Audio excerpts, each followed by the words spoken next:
that as of, and that was February 8th, there were 170 separate IP addresses from all over the state that were using the peer-to-peer networks that we monitor.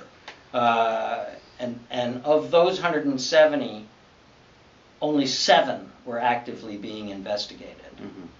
And I don't know if you followed so-called Operation Greenwave, that on March 2nd there was a press conference at the U.S. Attorney's Office. Yes, yeah.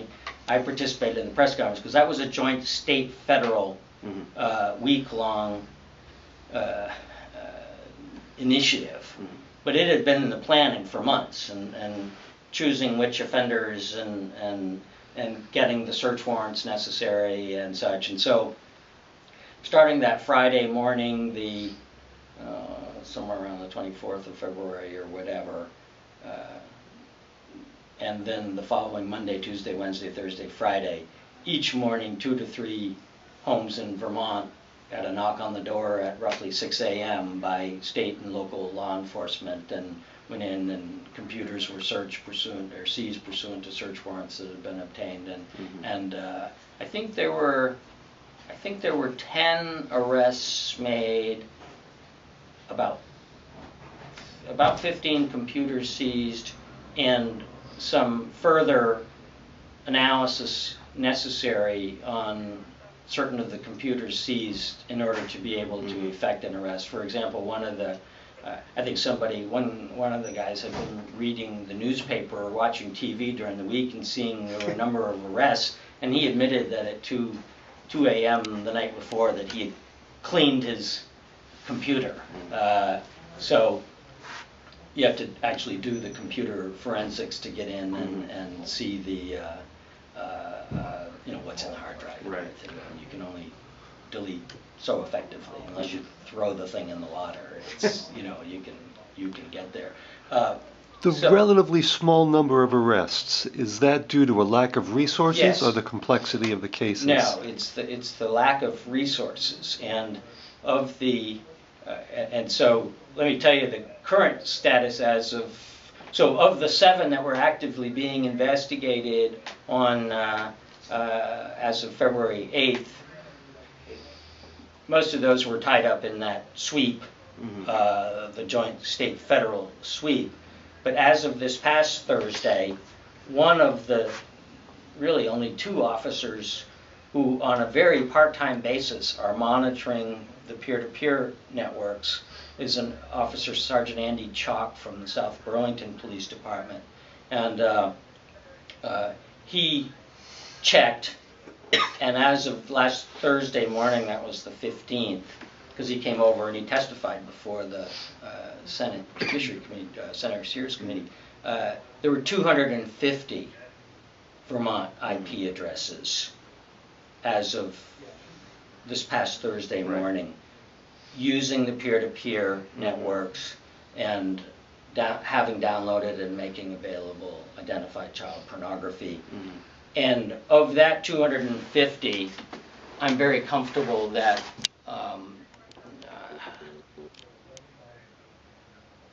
I'm sure there's not 10 active investigations. It's less than that. And because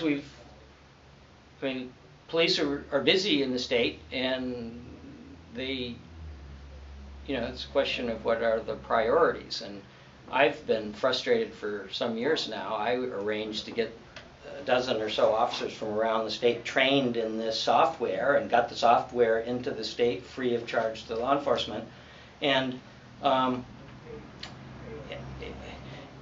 just, given the significant correlation or risk that someone who enjoys watching 5-minute videos of an adult having sex with an 8-year-old, that this person has had a hands-on experience, is having hands-on experiences, or will, that I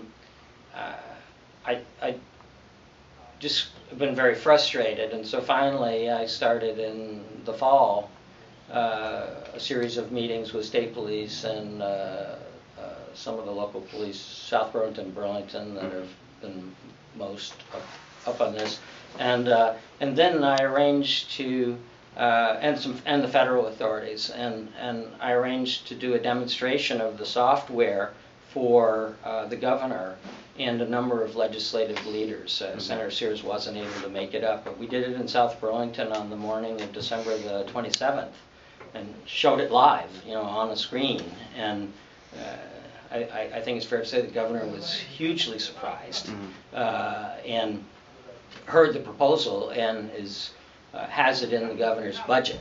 Right. Now, I will say that the state's attorneys have been frustrated, even though state police have said that they have 4 full-time computer forensics examiners in the public safety lab in the Waterbury complex.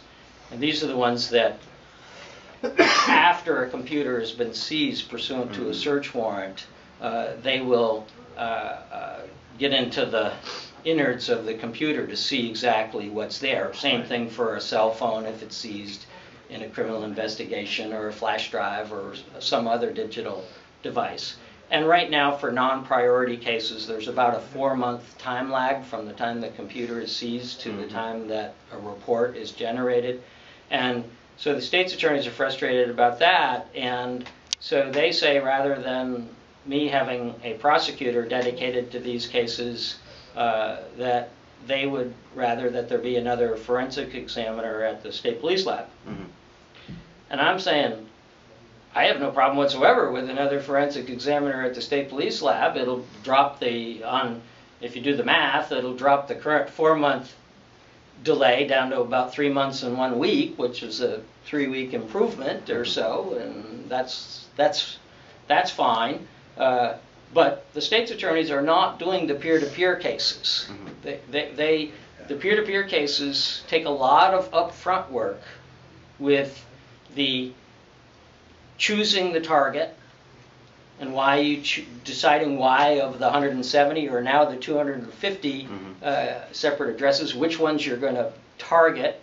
Obviously, all you have is an IP address, so you've got a subpoena from the Comcast or AT&T or Dish Network or whatever.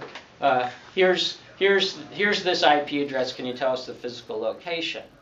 And so it comes back.